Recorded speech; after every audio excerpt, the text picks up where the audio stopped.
adorar o Senhor. Vamos orar. Nosso Deus, eterno Pai, graças te damos, Senhor, por esta rica oportunidade que nos concede de estarmos reunidos neste lugar para adorarmos o Teu nome, com nossos hinos de adoração, com nosso glória a Deus, com nosso aleluia. Nós te louvamos nesta noite, Senhor. Agora, porém, Senhor, está aqui o Teu servo que vai ministrar a Tua palavra. Senhor Jesus, Tu sabes o que cada vida precisa ouvir da Tua parte, Senhor. Por isso, tudo aquilo que Tu já tens colocado em seu coração, faça lembrar, Senhor, da inspiração do momento, para que haja no nosso meio o mover do Teu Espírito, Senhor, a fim de que saiamos deste local edificados na Tua presença. Assim nós oramos em nome de Jesus. Amém e amém. Glória a Deus. A paz do Senhor, meus irmãos. Tomem assento, por gentileza. É um prazer poder cumprimentá-los. É uma bênção de Deus estarmos aqui nesta noite junto convosco e poder desfrutar da bênção da presença do Senhor e cultuar o Senhor junto com os irmãos. Nós estamos muito agradecidos pelo Senhor nos ter permitido virmos esse final de semana e estar aqui junto com vocês. Que Deus, na sua misericórdia, recompense abundantemente cada um dos irmãos o esforço feito para a realização desse trabalho. Tem sido um prazer estar com o pastor Juvenal, com sua esposa Mabete, com sua família, com o filho Rodrigo, sua esposa. Deus abençoe em nome de Jesus. E os obreiros que estão aqui, prazer, é sempre um prazer rever os meus companheiros, servos de Deus, e as irmãs do Círculo de Oração que estão completando seu 6º ano. É uma bênção de Deus. É claro que é o 6º ano devido à emancipação do campo, mas já estão há muitos anos aí, muitos anos de experiência, e isso é uma bênção de Deus. Nós louvamos ao Senhor por isso. Mas os irmãos têm a grande oportunidade dada por Deus de participar do crescimento de uma igreja. Isso é uma oportunidade única, você crescer junto com a obra de Deus, crescer junto com a igreja do Senhor.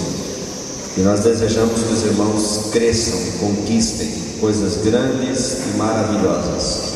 E se Deus nos der a oportunidade de voltarmos a esta cidade, possamos vê-los mais adiante ainda, mais fortes, mais edificados e prósperos do Senhor, porque é assim que o Senhor faz. Nós louvamos o Senhor por isso. Irmão Jonas, o som, né? E sua esposa, Deus abençoe e obrigado, porque para o pregador e para o cantor, sem dúvida nenhuma, o som é de uma importância tremenda, claro, para toda a liturgia do culto. Mas o empenho do irmão vir de Itajaí aqui, trazendo todos esses equipamentos para sonorizar esse ambiente, realmente é digno de nota, e nós louvamos ao Senhor. E Deus abençoe você pelo teu esforço. Eu conheço muitos irmãos que trabalham com som, e é um esforço tremendo, um empenho tremendo. Não é fácil realmente, mas Deus tem os seus instrumentos e nos abençoa grandemente. Eu já preguei na beira da rua sem som nenhum, em pé em cima de uma pedra, sem nenhum som, sem nada. Eu já preguei com aqueles microfones de plástico e aquela corneta enferrujada que mais chia do que fala. Então, você lembra do tempo daquela caixa de som franco? Até o som saía franco, o som era terrível. Então, eu já prego há 33 anos e já passamos por algumas experiências com questões de som, mas temos também a bênção de Deus de participarmos de eventos como este, onde existem coisas de tecnologia de ponta, coisas do primeiro mundo, primeira qualidade. E isso nós devemos a pessoas como o irmão Jonas e outros que fazem esse trabalho. Deus abençoe em nome de Jesus. Eu e minha esposa, irmã Carmen, que foi convidada para cantar, Agradecemos de coração o convite das irmãs do Círculo de Oração e deixamos aqui o nosso pedido, que as irmãs coloquem o nosso nome nos seus registros de oração. O registro de oração do Círculo de Oração está no joelho, né? E as irmãs são as servas de Deus intercessoras. Nós voltamos amanhã para Joinville. Na terça-feira vamos ao seminário em São João Batista. Na quinta-feira nós vamos a uma campanha em Itapema. E na sexta-feira viajamos para um congresso em Canoas, no Rio Grande do Sul, de sexta a domingo. Aí voltamos na segunda e já na terça retoma tudo de novo. E assim é terça, quarta, quinta, sexta. Todos os dias nós estamos ocupados no ministério do Senhor. E Deus tem sido bondoso para conosco. Deus tem nos abençoado. Então, queridos, orem por nós, porque até a terceira semana de dezembro temos trabalhos marcados esse ano. E já temos alguns trabalhos para o ano que vem. Deus tem aberto as portas. E nós, o ano que vem, vamos casar o nosso último filho. E aí eu já disse para uma Carmen, casando o filho, damos os cachorros e ainda se mandamos e não se preocupa mais com mais nada. Aí nós vamos para o outro lado do mundo pregar a palavra de Deus. Vai ser uma bênção de Deus. Um filho leva um cachorro, o outro leva o outro, pronto, resolve o problema. E não tem com o que se preocupar, porque o crente se preocupa até com o cachorro, não vai deixar o bichinho lá morrendo de fome. Então são ocupações que também nós temos. Então ano que vem nós estaremos mais livres ainda para realizarmos a obra de Deus. Glória a Deus. Vamos abrir a Bíblia em Isaías capítulo de número 43. Isaías 43. O texto do tema das irmãs é Salmos 46 e 7, que fala de Deus como o Senhor dos exércitos e o Deus de Jacó, que é o nosso refúgio. Isso fala de duas características de Deus. Fala do Deus que luta pelo seu povo e do Deus que faz impacto com o seu povo. Mas eu quero falar sobre Deus esta noite, usando Isaías 43, versículos 10 a 13, que nós vamos ler e meditar na palavra de Deus, que diz assim: vós sois as minhas testemunhas, diz o Senhor, e o meu servo a quem escolhi, para que o saibais e me creiais, e entendais que eu sou o mesmo, e que antes de mim Deus nenhum se formou, e depois de mim nenhum haverá. Eu mesmo, eu sou o Senhor, e fora de mim não há Salvador. Eu anunciei e eu salvei, e eu fiz ouvir, e Deus estranho não houve entre vós, pois vós sois as minhas testemunhas, diz o Senhor. Eu sou Deus. Ainda antes que houvesse dia eu sou, e ninguém há que possa fazer escapar das minhas mãos. Operando eu, quem impedirá? Diz o Senhor. Você pode dizer amém? Amém. Glória a Deus, glória ao nome de Jesus. Eu quero meditar com os irmãos nessa palavra, esta noite, e pensarmos sobre Deus. Obviamente que a mente humana é muito pequena para imaginar a pessoa de Deus. Quando a gente era criança, a gente fazia aquelas imagens, aquelas fantasias. Eu, quando era criança, eu pensava em Deus como um velhinho, bem bonzinho. Eu fazia um contraste com aquilo que normalmente as famílias pobres assustam as crianças para dormir. Você não dormiu, o bicho-papão te pega. Então o pobre sempre assusta os filhos com o bicho-papão. Então, como eu era assustado pelo bicho-papão, eu pensava em Deus como um velhinho bonzinho, um velhinho de barba branca, bem bonitinho, bonzinho, e que não tinha um saco para meter o dedo. Então essa era a imagem que eu tinha de Deus como criança. Depois que você passa para a adolescência, para a vida juvenil, vai amadurecendo o pensamento, você vai tendo outros conceitos acerca da pessoa de Deus. Mas mesmo quando atingimos a idade adulta, nós, os seres humanos, nem assim conseguimos pensar exatamente sobre Deus na sua totalidade, pois na realidade Deus é um ser transcendente que o ser humano não consegue explicá-lo de fato. Uma vez perguntaram para mim o seguinte: será que chegará algum dia que alguém poderá explicar Deus? E eu respondi para a pessoa que não, nessa terra que não. Porque o dia que alguém conseguir explicar Deus, ou essa pessoa se tornou um Deus, ou Deus deixou de ser Deus. Como nenhuma das duas coisas vai acontecer, então Deus continua sendo esse ser imutável, inescrutável, incomensurável, que existe por si só, desde a eternidade passada à eternidade futura, passando sobre o tempo, e nós, os seres humanos, nunca conseguiremos explicá-lo, vamos dizer assim, matematicamente ou cientificamente. Porém, nós temos uma revelação de Deus, e essa revelação está na Bíblia, está na sua palavra. Ler as Escrituras, você pode ler e assistir Deus se movendo e fazendo as suas coisas. Você pode perceber Deus, você pode compreendê-lo através da palavra escrita, da revelação que Ele dá de si mesmo. E aquilo que Ele revela de si mesmo na palavra é suficiente para que nós creiamos nele. Já é suficiente. Por exemplo, a realidade da existência de Deus, que é um assunto discutido pelos céticos, principalmente pelos cientistas céticos, ou pelos defensores das ciências exatas, eles tentam negar Deus. Só a tentativa de negar já prova que Ele existe, porque se Ele não existisse, não tinha por que negar. Quer dizer, se o indivíduo se empenha em dizer que Deus não existe, é prova de que Ele existe, de que Ele é real. E muitos homens na história tentaram fazer isso.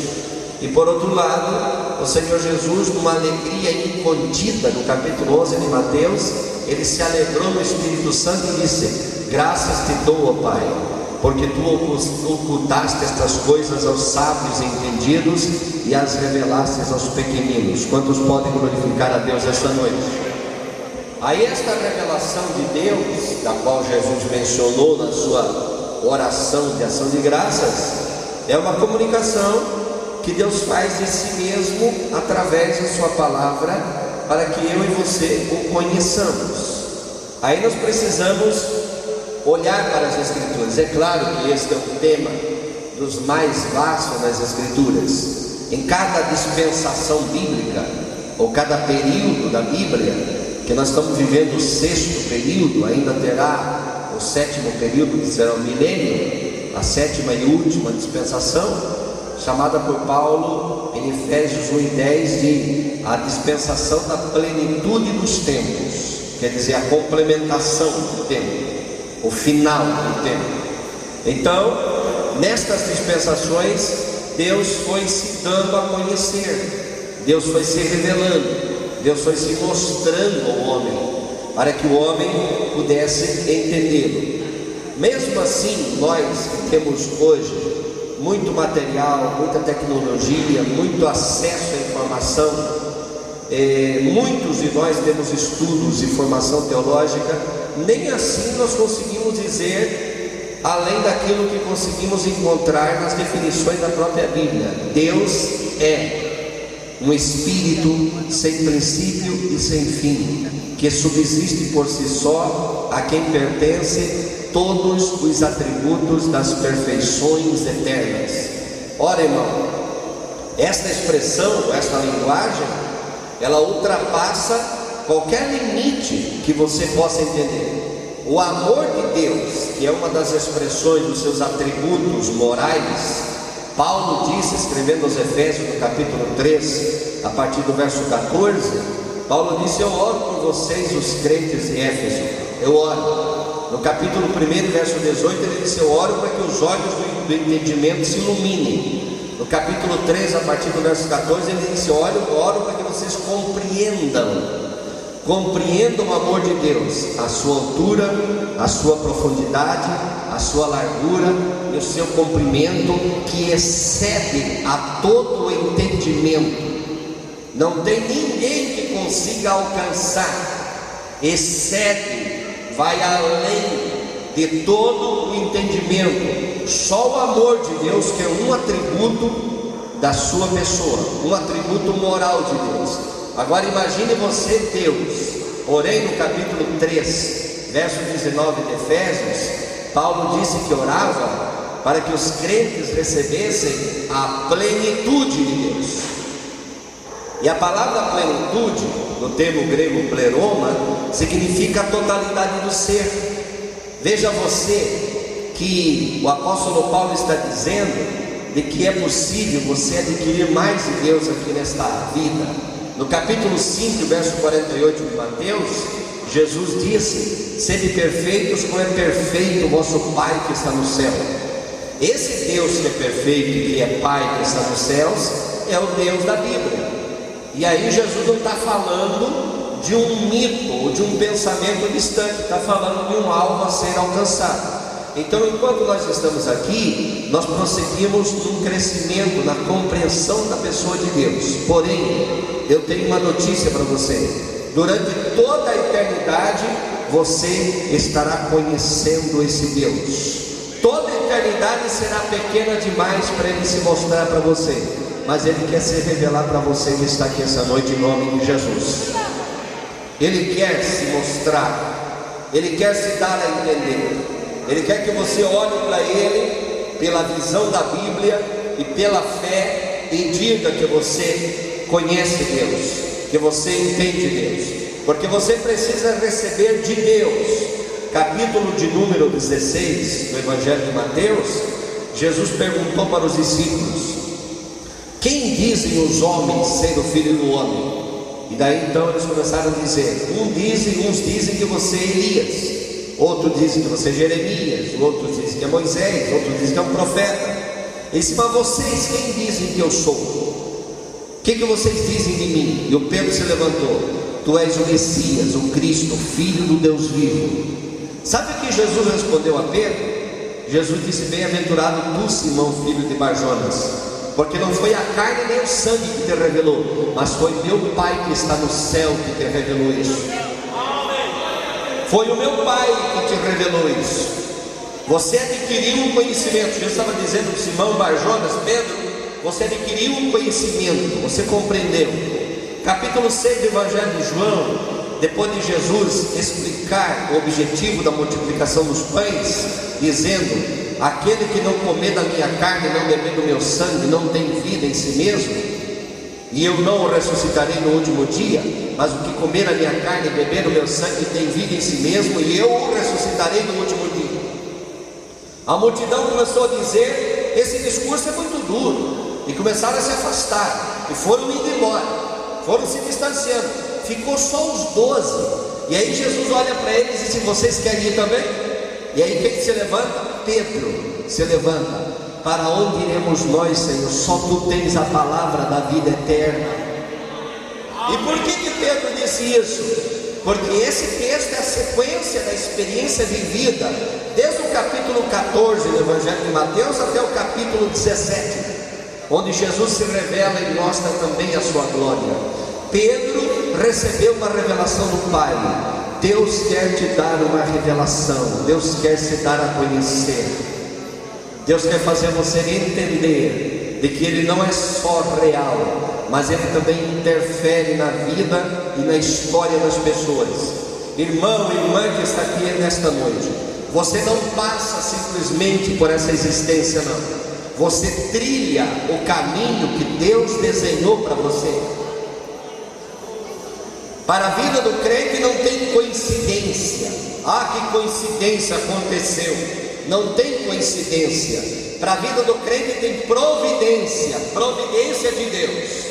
Deus quem preparou, Deus quem providenciou, foi Deus quem desenhou, foi Deus quem arquitetou, Ele planejou e Ele te colocou dentro do seu propósito. E é por isso que você está aqui nessa noite, porque Ele quis e quer falar com você e comigo nessa noite. Você exalta o nome de Jesus nessa noite? Oh, glória a Deus, glória ao nome de Jesus. Bendito seja o Senhor. O Senhor, Ele começou ensinando os homens paulatinamente.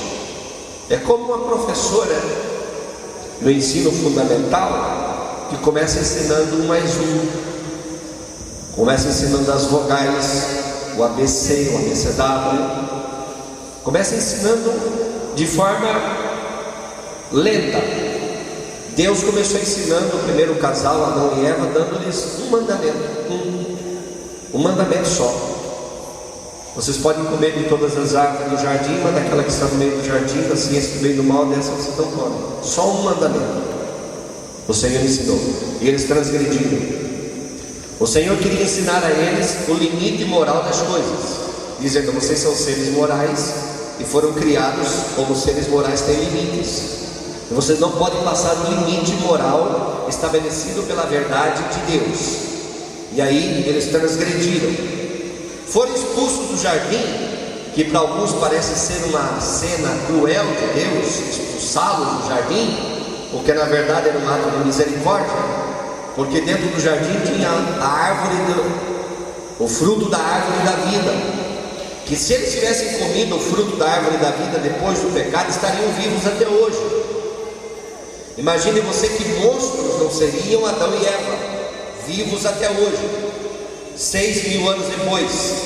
Aí o Senhor pega e tira eles do jardim e coloca um anjo com uma espada de fogo para cercar a árvore da vida, para eles não voltarem a comer daquele fruto, porque eles comeram da ciência do bem e do mal, e agora eles conheciam o bem e conheciam o mal, e eles então foram tirados, expulsos. Quando eles estavam no jardim, Deus é quem vinha todos os dias conversar com eles e falar com eles pela viração do dia. Deus vinha todos os dias. Agora, expulsos fora do jardim, é o homem quem tem que ir a Deus buscá-lo todos os dias. E aqui é um fator importante: eu e você somos seres conscientes, nós precisamos buscar a Deus, nós precisamos nos dirigir a Deus. A palavra homem, falando do gênero humano, não do gênero masculino, homem, gênero humano, significa aquele que levanta o seu rosto e olha para cima. Isso diz respeito ao fato de que Deus criou o homem para buscá-lo. O homem tem que voltar-se para Deus, o homem precisa buscar a Deus, não os recursos que temos hoje, a tecnologia, o dinheiro, os recursos no sentido político, os favores, qualquer coisa não substitui esta necessidade, não preenche isso. Você precisa buscar a Deus, você precisa falar com o Senhor, você precisa levantar o teu rosto. Deus ensinou na sua palavra, e Deus nos ensina de duas maneiras: Ele ensina por aquilo que Ele fez, e Ele ensina por aquilo que Ele fala. O que Ele fala está escrito, o que Ele fez você precisa perceber, você precisa olhar para a Bíblia e ver como Deus fez, o que Ele realizou a teu favor, e você precisa voltar-se para Deus e buscá-lo. Você precisa falar com Deus. Levanta o teu rosto. Só o levantar do teu rosto é um ato de buscar o Senhor. Imagina se você dobrar os teus joelhos e chorar diante do Senhor. Ele não rejeita um coração quebrantado e um espírito contrito. Deus não rejeita. Pode ser um homem, a mulher, nas condições que estiver, pode ser onde estiver, mas se clamar, os ouvidos do Senhor estão inclinados. Olha o salmo que a irmã Domirinda leu nesta noite, o salmo de número 40. Esperei com paciência no Senhor, Ele se inclinou para mim e Ele ouviu o meu clamor. Ele não só ouviu, Ele tirou-me de um charco de lodo, de um lago horrível, um tremedal de lama, e Ele colocou os meus pés sobre uma rocha, e Ele firmou os meus passos, e Ele colocou um novo cântico na minha boca, um hino ao nosso Deus, e todos ouvirão e temerão e saberão que Ele é o Senhor. Quantos glorificam o nome do Senhor essa noite? Deus fez tudo isso por mim e por você. Ele ouviu, Ele se inclinou, Ele tirou, Ele colocou sobre a rocha, Ele firmou os passos, e Ele colocou um cântico na tua boca. E aí eu pergunto para você: onde está o cântico que Deus colocou na tua boca? Você não pode desafinar, você precisa entoar um cântico tempo de vitória. Você precisa exaltar, você precisa falar, você precisa dizer, você precisa dar glória a Deus, você precisa dizer aleluia, você precisa dizer amém, graças a Deus, você precisa dizer: Deus, eu estou aqui na tua casa, na tua presença, diante da tua face. Você precisa fazer isso, e você fazendo isso, Deus te ouvirá.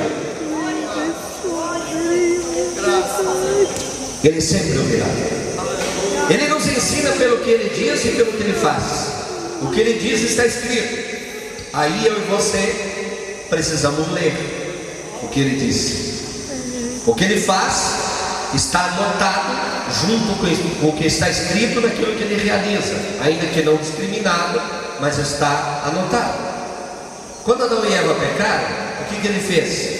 Ele sacrificou um animal. Sacrificou um animal para resolver o problema deles. Porque não adianta querer resolver problemas espirituais e morais com recursos materiais e humanos. Não adianta, não vai resolver. Aí o Adão e Eva ficavam lá tirando a folha da figueira, eles depenaram a figueira. A primeira profissão que surgiu entre a humanidade foi de costureira. Iam lá, tiravam as folhas de figueira e coziam, costuravam. E faziam o que? Aventais. Esses são os resultados dos esforços humanos. Moralmente falando, espiritualmente falando, nós não conseguimos fazer mais do que aventais, tangas. E quando levantava o sol, torrava a folha, ficava só o talo, pronto, estava tudo aparecendo de novo. Ia lá, tirava mais um bocado, e assim estava naquela tribulação todo dia. Aí Deus vem e chama a responsabilidade. Deus faz sim por mim e por você, só que Deus chama a responsabilidade. Ele faz, ele resolve o problema sim, mas ele chama a responsabilidade. Ele chega no jardim e diz: Adão, onde estás? Ora, essa pergunta é uma pergunta de retórica. Deus sabia onde que Adão estava, capaz que não sabia. Ele é onisciente, além de onipresente e onipotente. Era só uma pergunta de retórica, era só uma pergunta para permitir o homem se levantar e dizer: Senhor, estou aqui, olha o meu estado, veja como estou. Quando Deus dizia onde tu estás, Deus estava dizendo: veja o estado que você se encontra, veja como você está. O que Deus queria e o que Deus quer é que o homem se apresente e assuma as responsabilidades pertinentes aos seus atos. Por isso Deus diz: onde tu estás? A voz do Senhor soava, e ele disse: Senhor, eu temi quando escutei a tua voz, e eu me escondi entre as árvores. Irmão, é bobagem tentar se esconder daquele cujos olhos é como chama de fogo, e ele vê todas as coisas. Capítulo 4, versículo 13 de Hebreus está escrito: tudo está patente e palpável diante dos olhos daquele com quem havemos de tratar, porque não há criatura alguma encoberta diante dele. Tudo ele vê, tudo ele sabe. É besteira, é bobagem você tentar ocultar, esconder. O Senhor conhece todas as células do teu corpo. Ele sabe quantos fios de cabelo tem na tua cabeça. Ele conhece tudo sobre mim e sobre você. É bobagem querer esconder. É melhor se apresentar e assumir as responsabilidades, e Deus vai resolver o problema. Ele resolve o problema. Levanta o teu rosto e clama: Ele resolve o problema.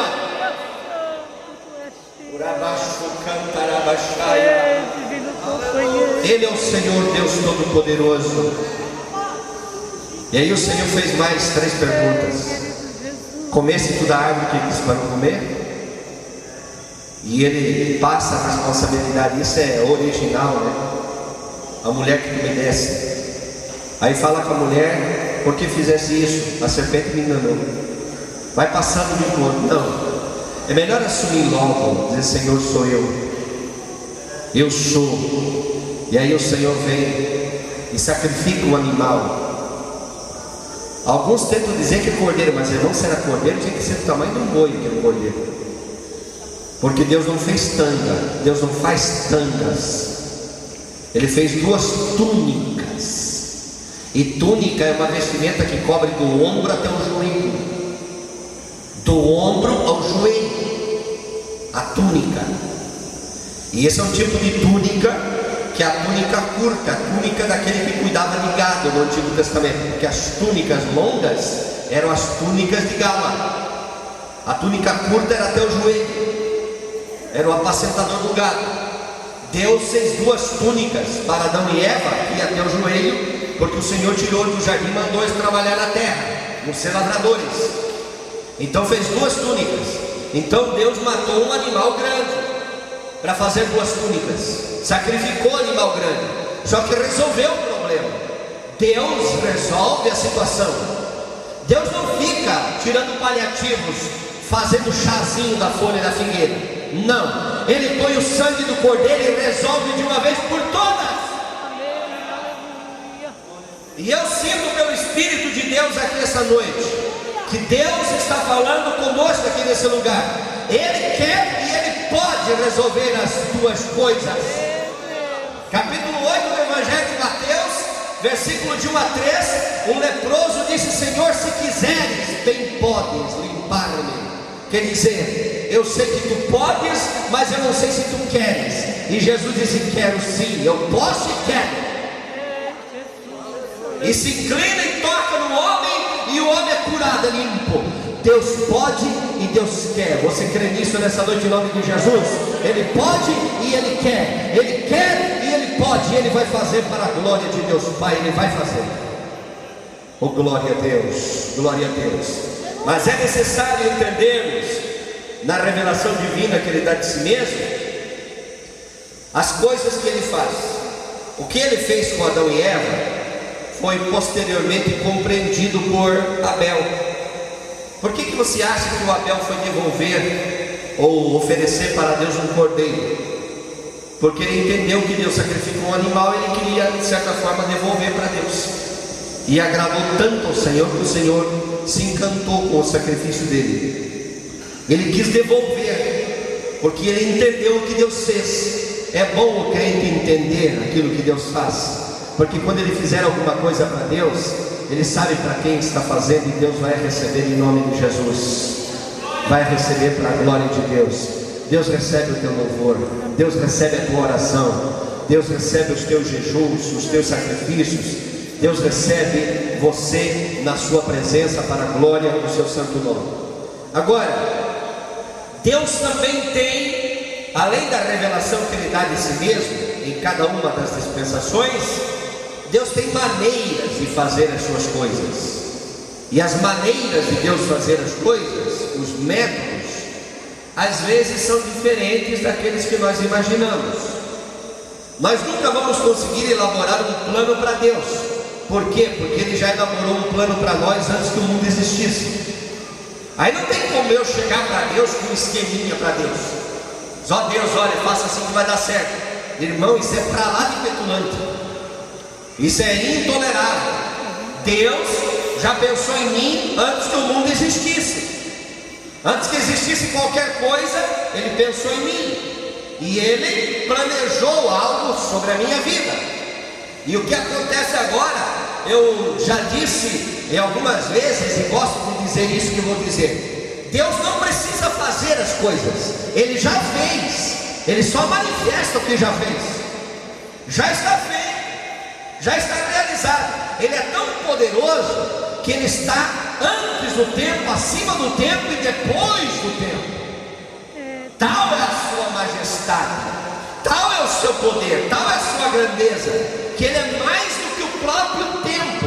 O tempo é um fator existente entre a eternidade passada e a eternidade futura. Esse fator tempo é o período da nossa peregrinação aqui. Ele desenhou tudo que deveria ser, e nenhuma coisa surpreende Deus. Não pense que o mundo, com tudo que acontece, surpreende Deus. Deus já tinha visto, Deus já sabia. Agora Deus está interessado em você, na tua vida. É com você que Ele conta e é com você que Ele trata. Você é objeto da atenção de Deus. E é muito, muito consolador saber isso, que em meio a bilhões de pessoas, Deus colocou os olhos sobre você. Ele colocou os olhos sobre você. Você pode exaltar o nome dele? Amém. Ele viu você. Ele sabe sobre você. Depois que o Senhor me chamou e eu passei a conhecê-lo, há 33 anos passados, um dia ele falou para mim e disse para mim: eu te escolhi desde o ventre da tua mãe. Imagine você ouvir isso. Eu ouvi a voz dele dizer isso, não foi profeta. Ele me chamou pelo nome e disse isso para mim. Eu era solteiro, parava numa pensão e buscava o Senhor e lutava, era uma batalha tremenda. E o Senhor falou comigo audivelmente e disse: eu te escolhi desde o ventre da tua mãe. Outra vez, quando os amigos meus, que foram meus professores, saíram da nossa igreja e foram abrir o ministério à parte, eu chorei muito. Eu estava encostado na parede do meu quarto, no chão, encolhido, chorando. E de repente escutei a voz. O Senhor veio novamente e disse: meu servo, eles foram, mas você foi chamado para ficar. Aquilo foi um renovo tão grande na minha vida. Eles foram, mas você foi chamado para ficar.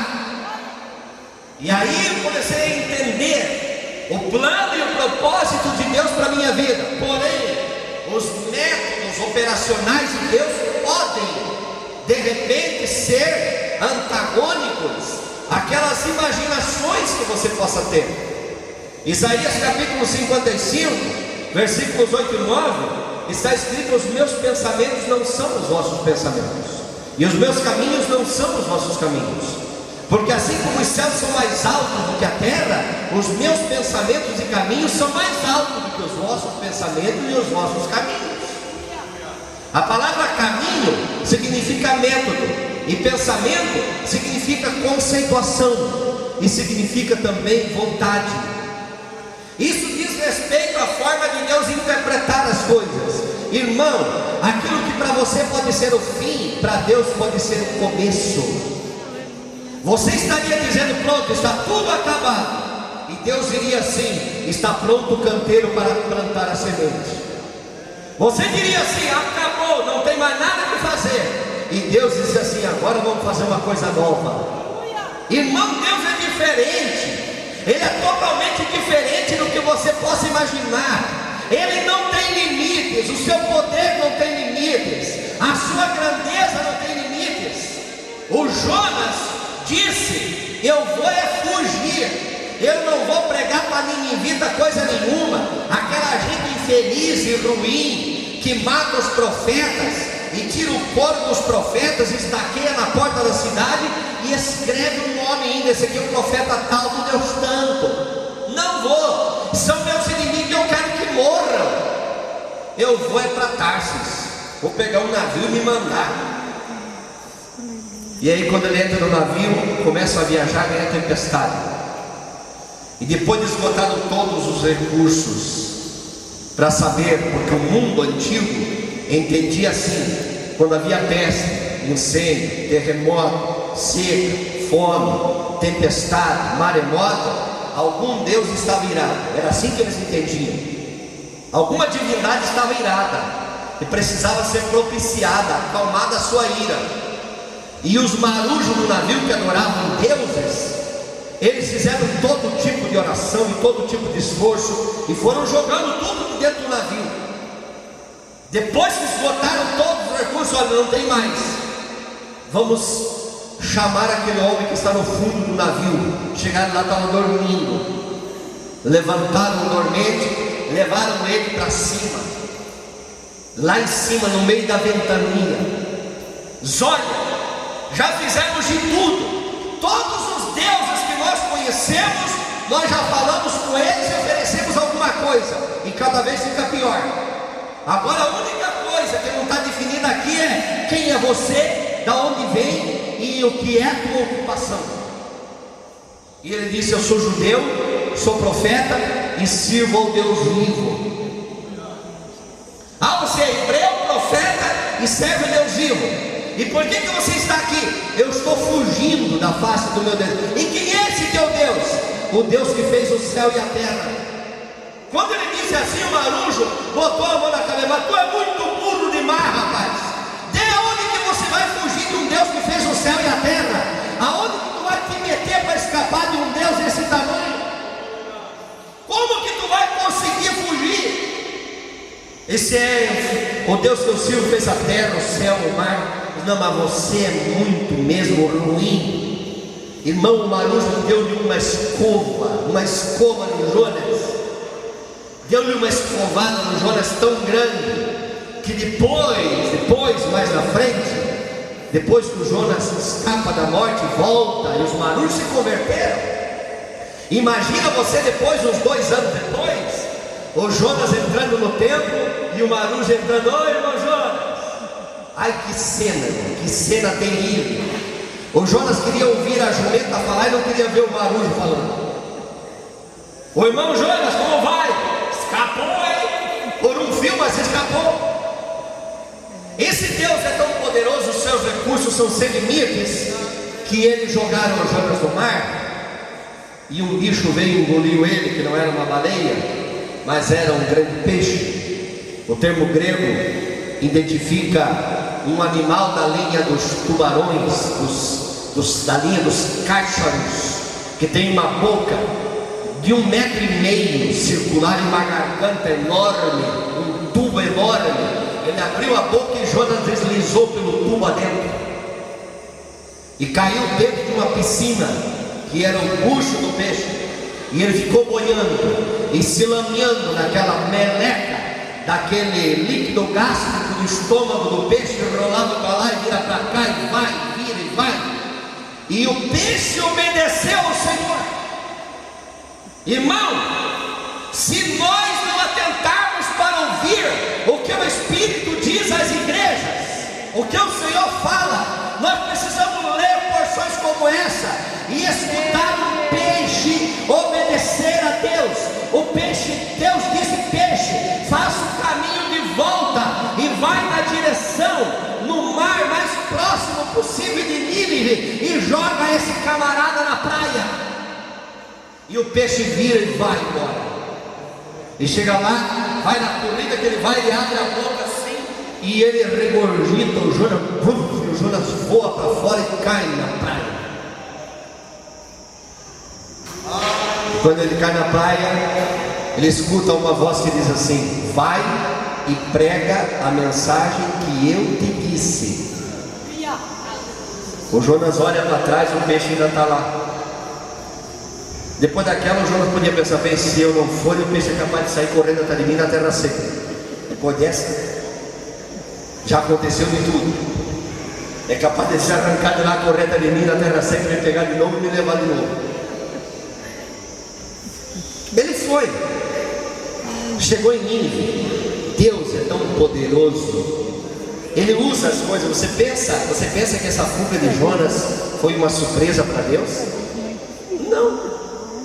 Sabe por que aconteceu toda essa coisa toda do Jonas fugir, ir, ser engolido, vomitar? Essa coisa toda é porque os ninivitas, eles tinham uma lenda transmitida pelos pais deles, que um dia, quando a nação estivesse em extremo perigo, estivesse fragilizada, haveria um Deus que enviaria um homem através de um peixe e traria para eles uma mensagem. E eles colocaram na bandeira deles, a bandeira dos ninivitas era um chiqueirinho, um acervo, um chiqueirinho e um peixe dentro do chiqueirinho. Essa era a marca da bandeira ninivita, porque era de acordo com a lenda. E um pouco antes, os ninivitas haviam passado por uma destruição tremenda.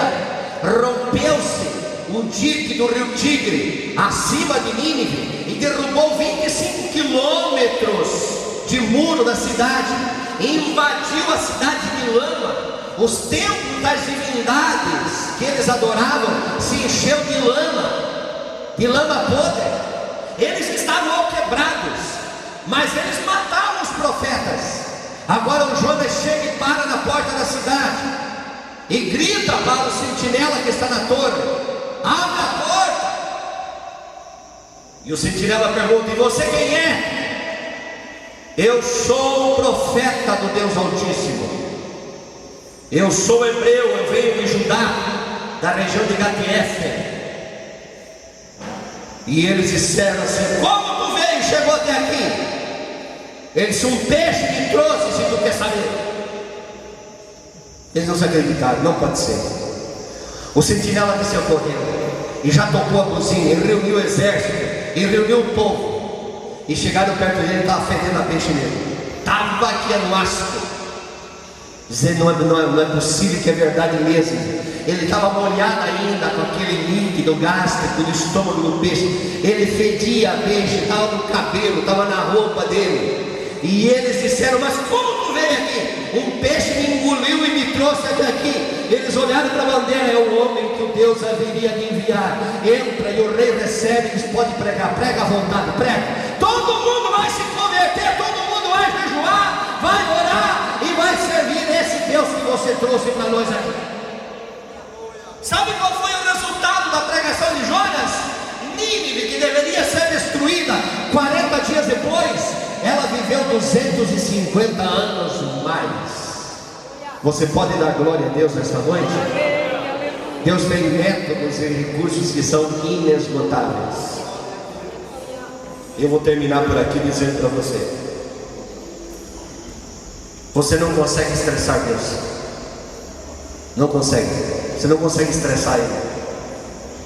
Ele não se cansa, nem se fadiga. Ele simplesmente é todo poderoso. Ele é magnífico em poder e glória. Ele é o Senhor dos senhores e Rei dos reis. Ele está sempre pronto para você, sempre esperando você. Os seus recursos são inesgotáveis. Se você pensa que a tua situação não tem saída, Deus já tem uma solução para você que você nem imagina. De repente você pensa assim: não, pastor, para resolver meu problema tem que vir carros de fogo e cavalos de fogo tem que vir. Eu quero dizer para você que não precisa. Deus pode vir da forma mais natural possível e resolver a tua causa para a glória do seu nome.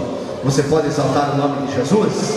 Eu quero convidar a irmã Carmen para cantar mais um hino de louvor ao Senhor. E nós iremos orar depois, juntos, na presença de Deus. O Senhor disse: eu sou. Antes de mim não houve Deus nenhum. Junto a mim não há e depois de mim não haverá.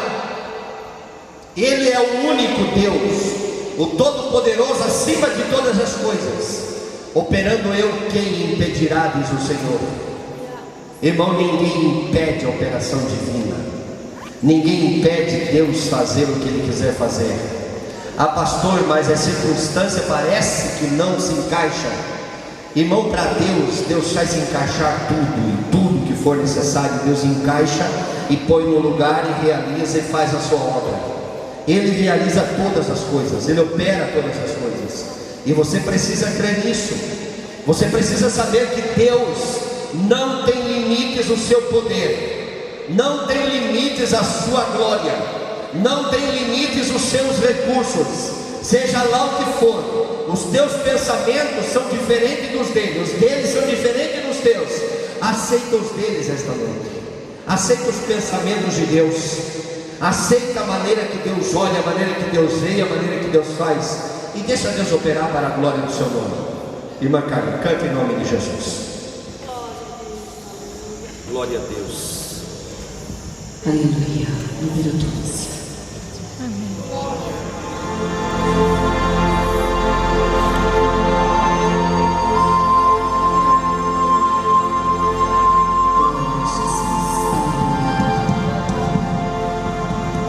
Existe um